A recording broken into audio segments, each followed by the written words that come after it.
What's going on, Swoopers? Welcome back to another episode of I'm wearing a hat because I didn't do my hair this morning.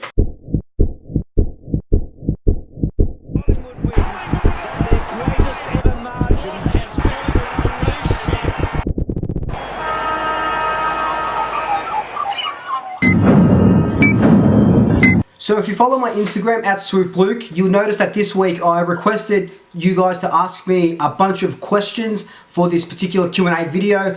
Not many football related videos that I could make this week, but I wanted to get this video out. I do owe you guys a Q&A for 200 subscribers on my YouTube channel. I'm up to 290 at the moment, so I'm 90 subscribers late. But let's just jump straight into it. And this one's from CFC_1892. He asks, now, do you have a favorite CFC finals moment? And I was thinking about this one for a long time. One of my favorite finals moments, of course, is the Richmond prelim from last year. They wanted to go back to back. We stopped them, and it wasn't even just just stopped them at the line. We demolished them and broke all their morale and run, and it was just really great to see. And I don't have the video anymore because I have lost it, but there was this video of me at the final siren, and I was just bawling my eyes out, and probably shouldn't have admitted that, but it was so good to be back into a grand final and beating Richmond, who I just absolutely despise, was and will be always great.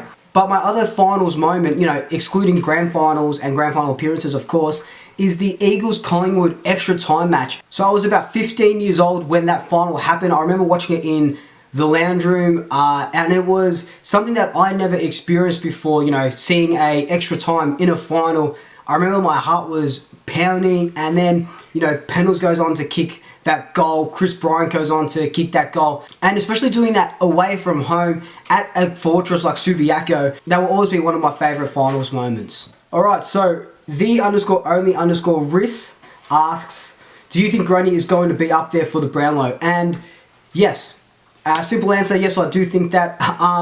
One of my first videos, I think it was literally my first video that I posted, might have been a season preview, a JLT preview and a season preview.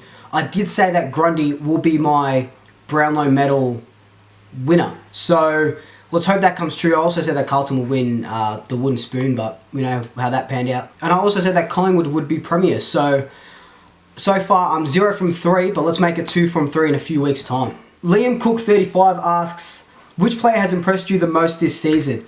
And to me, personally, in my opinion, of course, because, these videos are my opinion, the player that impressed me the most is Callum Brown. He's been able to solidify his place in the team, and not only because we've had injuries or, we don't have the right personnel, it's because he is an important part of that best 22 now. He's very integral to the game style that we play, very quick, and he could only get better from here. And you see what he done against Sydney, just powered through. And I think he was going to be a midfield gem for years to come. Liam Collis_45 asks, favourite player ever, have to choose one.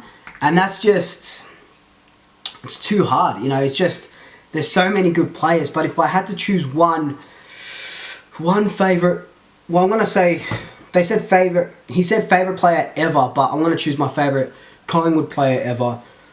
Oh man, this is a hard one. This is really hard. I should have thought about this before I started recording. But yeah.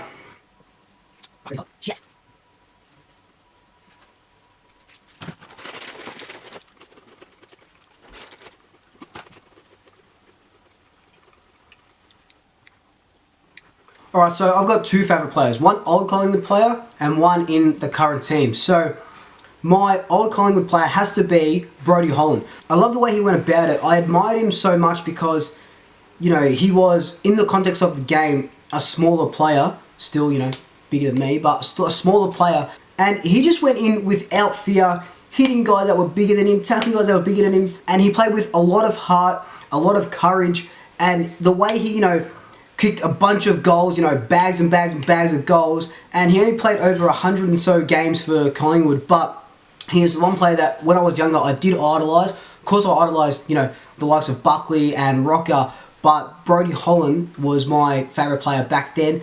Now, if I look at the Collingwood team right now, has to be Scott Pendlebury. Probably one of the best Collingwood players to pull on the black and white. Up there with Buckley, probably surpasses Buckley with a premiership medal, and he could add one this year. But I've never seen someone go about the game with such poise, and not even just the game itself. He is so well spoken, and he's got a great footy brain. You know, I listen to his podcast and stuff, and he has to be one of the greatest players of the modern era. I love seeing Scott Pendlebury, and at the moment, I love seeing Brodie Grundy. He probably is one of my favourite players at the moment, alongside Scott Pendlebury, but Brodie Grundy is just on another level.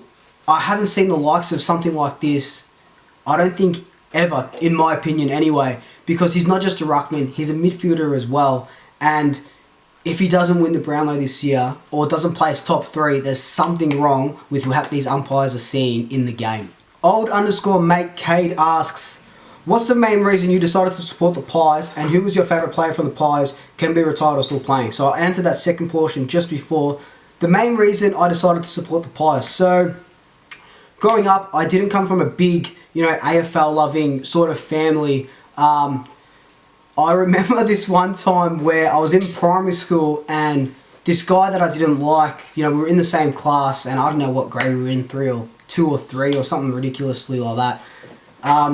But he was an Essendon supporter, and we're going around the circle, and they were like, who do you support, And he's like, I support Essendon, and I don't like Carlton. And I didn't have a team at this point, so I didn't like this guy, so I was like, yeah, you know what, I support Carlton. So for maybe like a year, I supported Carlton. I put that in quotation marks because never watched the game, didn't know who the team was, except I knew that this guy didn't like him.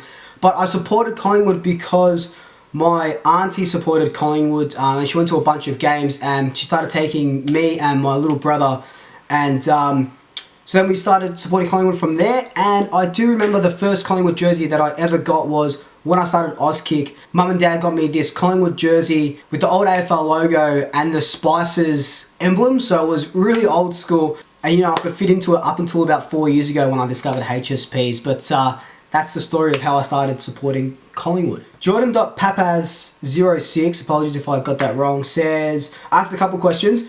How far will the Pies make it in the final series? Who are your top 3 favourite players not from Collingwood? Let's go with the first one. How far will the Pies make it in the final series? All the way, baby. All the goddamn way. We're going to get that 16th premiership. Who are your top 3 favourite Collingwood players? Who are your top 3 favourite players not from Collingwood? And my memory is shot, so I'm just going to go with current favourite players. Patrick Cripps from Carlton, obviously. Such a shame that he plays for Carlton. Such a good kid, such a good player. He's going to be, he's already pretty much a star of, the AFL, but in a couple of years' time, he's going to be the #1 guy, and he's going to be commanding big bucks. 2, Buddy Franklin. He's probably the greatest player of the modern era.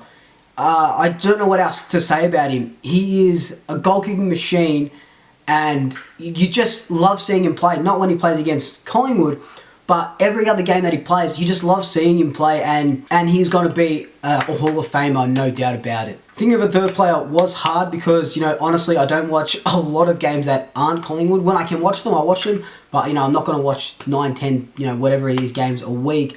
But when he's on the park, Nick Natanui is one of the best in the game, and Grundy is, obviously, I think that Grundy surpassed him at the moment, pretty much because of all those injuries to Nick Nat. But when Nick Nat's on the park and he's got to run for it, he's the most athletic, one of the most skillful in the game, and he's just a joy to watch. Jackson Miller 1682 asks, hopefully that's 1682, hopefully he wasn't born in 1682, that'd be insane. If we do make the big dance, who are we most likely to face in your opinion? So a couple of episodes ago, I did my finals prediction, or my ladder prediction. I said we're most likely to face Brisbane. I still believe that. I think that, as much as I would hate it, a Richmond-Collingwood grand final is a chance. I do see us winning the whole thing. I know Richmond, that second time really smashed us. We smashed them in that second round. I do think we matched well against them, and we got a good record against Brisbane in the last few years, especially going up to the Gabba, winning by over 60 points, but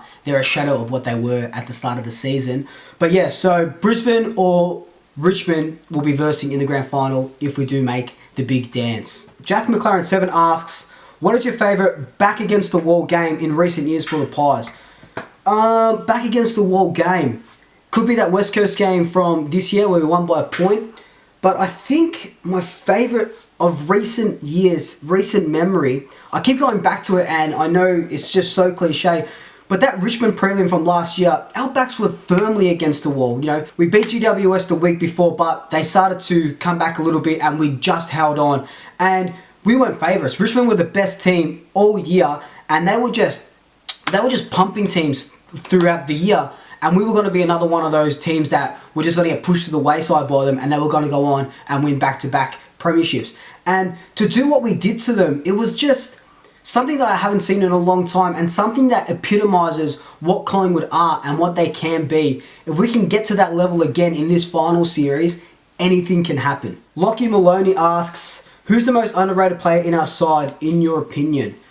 So I think the most underrated player in our side, this question was hard because there's a couple players that I feel like are underrated. Jack Crisp being one of them, Braden Maynard being the other, the two halfback flankers. They provide a lot of run and Maynard has become a staple in that defence, not only because he's a good defender and he can use the ball well. With Langdon going down throughout the year, we haven't had a back six that's been the same for most of the year with all these injuries.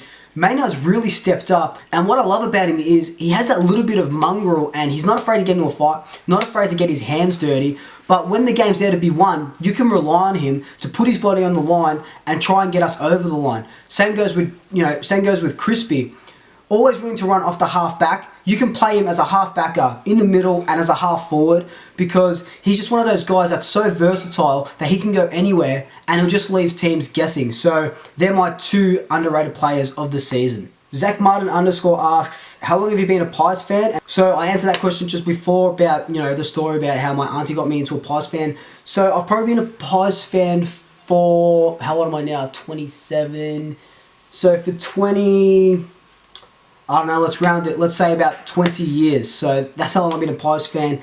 Jack McLaren7 also asks, how do you reach such GOAT levels with a GOAT emoji? I don't know if I'm the GOAT yet, but when I was growing up, I did have a goat in the backyard. His name was Billy. Used to eat the grass, kept the grass nice and green until Billy grew horns and wouldn't let us play in the backyard. So Dad had to call, the wrangler in or whatever they call him and wrangled him up. And Billy went to the farm, or so they said. That concludes this Q&A episode. Thank you so much for everyone who let me know the questions that you want answered. I really appreciate it. So, a couple of rundowns of what's going to happen next week.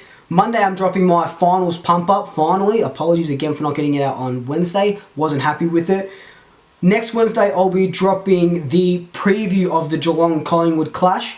Thursday, I might be dropping another video edit, a Collingwood Geelong video edit, which would be pretty sick. So it's going to be a huge week. Like, comment, subscribe, tell your family, tell your friends, tell your pets, and until then, I'll swoop you later.